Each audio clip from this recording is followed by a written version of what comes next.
देखिए, मैंने छोटे पर्दे से शुरू किया हूँ जिंदगी, महाभारत। उसके पहले मैंने एक सीरियल किया था, कहाँ गए वो लोग, जिसमें मैंने एक फ्रीडम फाइटर प्रीतम कांत दुआ का रोल किया था। वहां से मुझे महाभारत मिली, और महाभारत के बाद मैंने एक युग सीरियल किया था। उसके बाद मैंने पलट के देखा नहीं। मैंने 367 फिल्म्स किया हूँ, end of all the languages. और मैं बड़ी नम्रता से ये कहता हूँ लोगों को कि आप मेरी हिंदी का एक पिक्चर बता दीजिए, एक, जो बी ग्रेड की हो। मैंने जनाब सिर्फ ए ग्रेड के हीरोओं के साथ किया हूँ, प्रोड्यूसर के साथ, डायरेक्टरों के साथ। तो मेरा भाव यही रहा है। एंड अब जो आने वाली मेरी पिक्चर है वो है वेलकम टू जंगल, जिसमें 36 हीरोज हैं। संजय दत्त, अक्षय कुमार, ई या आप नाम लीजिए। और वो है मंजीत, क्या वो सिंगर का नाम क्या आपने? मिक्का के भाई दिलेर मेहंदी साहब भी हैं। तो वो उसके अंदर मुझे विलन का रोल मिला है, तो मैं बड़ा शुक्रगुजार हूँ। फिर एक पिक्चर कर रहा हूँ राहें, उसमें अजय देवगन और मैं हूँ। और एक पिक्चर अभी मैंने साइन किया हूँ डेविड धवन की, जिसमें थोड़ा सा, मैं वो हीरो का नाम नहीं लूँगा अभी क्योंकि वो थोड़ा सा रैप पे रखा हुआ है। ये बस ये 3 पिक्चरें हैं मेरे पास, 2 सीरियल्स हैं।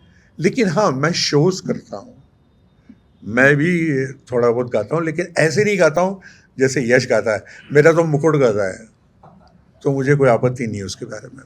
ऐसा दिग्गज प्रश्न सिर्फ इंदौर के घराना ही कर सकता है। आप जानते हैं कि मुख्तलिफ घराने हैं म्यूज़िकल के, लेकिन इंदौर का घराना एक अपना मकाम रखता है, एक अपना नाम रखता है, क्योंकि यहाँ वो दिग्गज आए हैं, जैसे उस्ताद आमिर अली खान साहब, स्वर्ग कंठ कोकिला लता मंगेशकर जी, और अब एक नया उभरता हुआ प्यारा सा बच्चा यशवर्धन दुबे आपके समक्ष आ रहा है, जिसकी आवाज़ का मैं बहुत बड़ा फैन हूँ। अब आपके प्रश्न का उत्तर देने पर आता हूं मैं कि सर, कभी भी कोई भी एक्शन, उसका रिएक्शन होता है। कहीं भी आप चले जाएं, reaction is action, action is reaction. आज का माशरा, आज का माहौल जो चाहता है, देखिए, चाहे वो संगीत हो, चाहे वो तिजारत हो, चाहे वो एक्टिंग हो, प्रोड्यूसर हो, डायरेक्टर हो, या कोई भी हो, सिनेमा हो या कोई एंटरप्रेन्योर हो, वो वही करेगा, मार्केट में वही लाएगा जो पब्लिक को पसंद है। तो पब्लिक को जो पसंद है आज के दौर में, वो चीज सब परोसे जा रही है।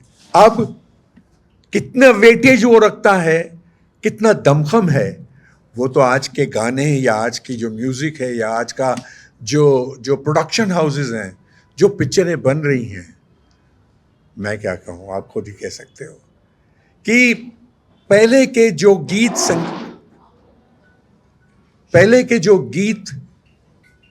संगीत और जो चीजें बनी है, तो गंगा की मौज में जमुना का धारा, उसका म्यूजिक आज भी याद है लोगों को। मतलब आप ये सोचिए कि कोई भी एक रफी साहब का गाना, जो पुराना सा गाना हो, कि जैसे मैं ये बता दूं कि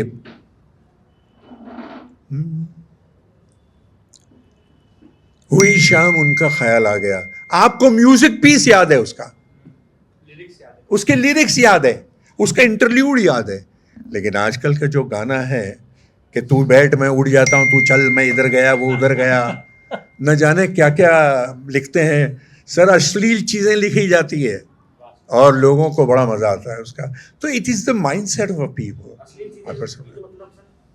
ये अश्लील चीजें तो गाने आप सुन लीजिए ना, उसको मैं प्रोनाउंस क्या करूं?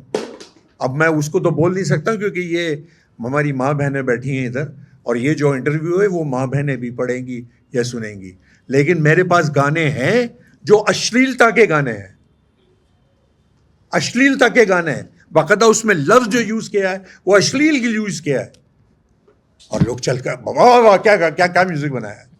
सो भाई जो आपने कहा है ना, तो हर एक की चीज़ों में एक अलग अलग अंतर है, अलग अलग चीज़ें आती हैं, and this is very bad.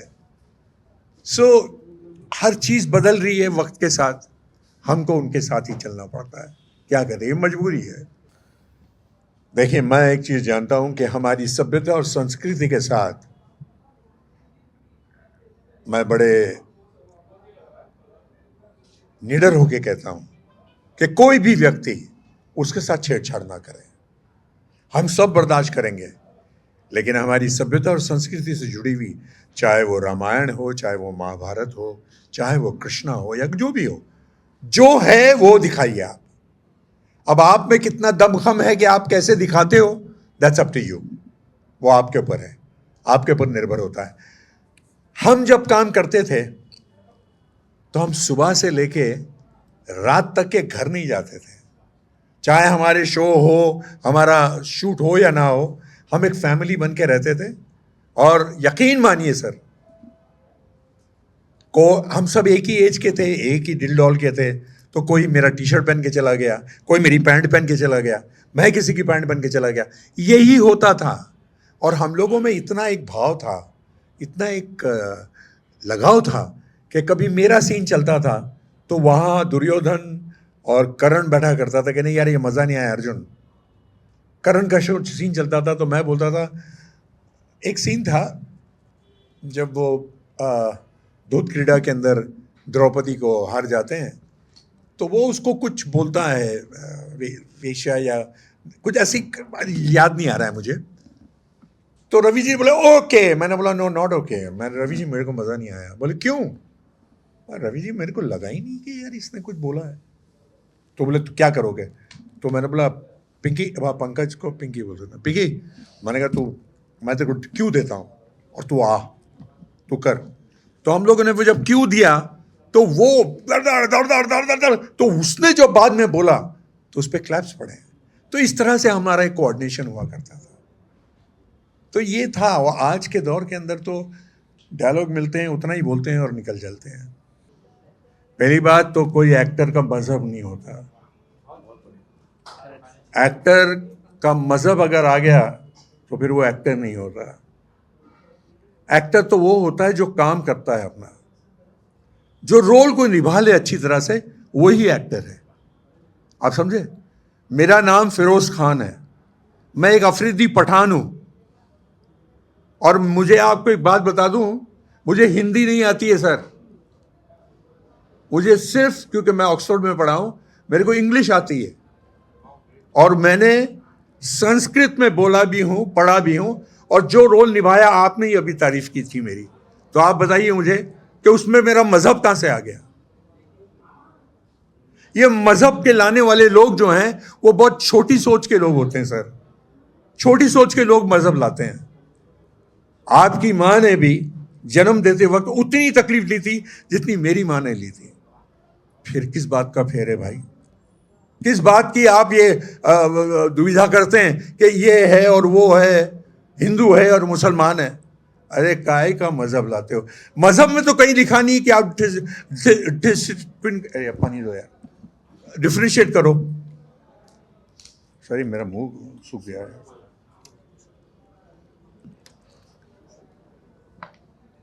कहीं डिफरेंशिएटिंग होता नहीं है सर।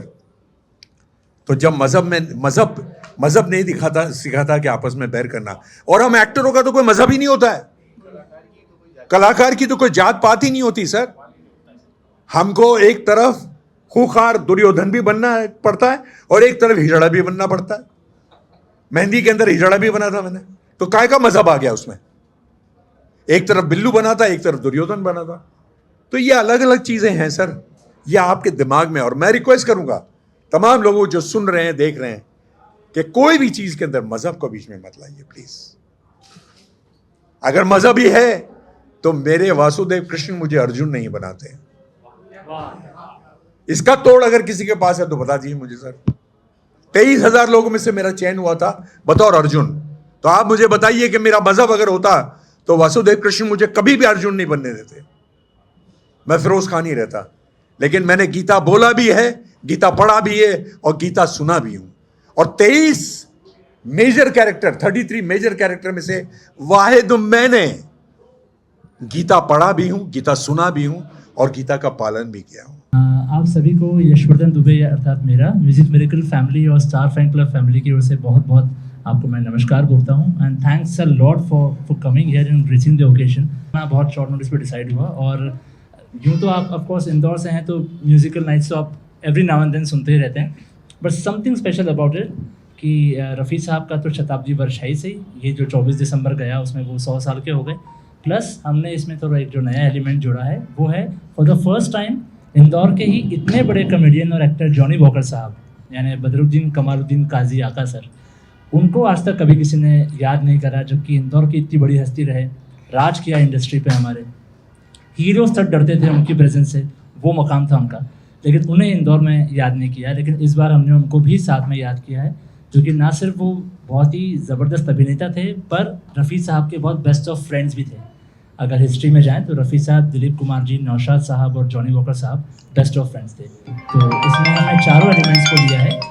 जॉनी वॉकर साहब को सेंट्रलाइज जानबूझ के किया है क्योंकि उनको कभी किसी ने किया नहीं, तो इसमें आपको वो गीत सुनने को मिलेंगे जो अमूमन आप कभी भी शोज़ में सुनते ही नहीं हैं। बहुत अच्छे हमने रेयर सॉन्ग्स लाए हैं ताकि कुछ नए आपको सुनने को मिले। और उस पर सोने पे सुहागा ये हो गया, the icing on the cake is Arjun itself is here. तो आमतौर पे तो यूँ अर्जुन का रथ जो है वो कृष्ण जी थे, उनके सारथी थे, पर यहाँ पे हमारा रथ जो है सारथी बने और पार लगाया अर्जुन जी ने। तो आप सबके समक्ष अर्जुन जी हैं, जो किसी भी तरह के कोई इंट्रोडक्शन के कोई ज़रूरत है ही नहीं। तो ओवर टू यू सर, आपको जो पूछना है सर आप पूछ सकते हैं। And thanks a lot once again from the core of my heart for coming here and gracing the occasion. Thank you so much. Amar Ujala Jeevanjali के सारथी की मदद लें और महाकुंभ में स्नान जरूर करें।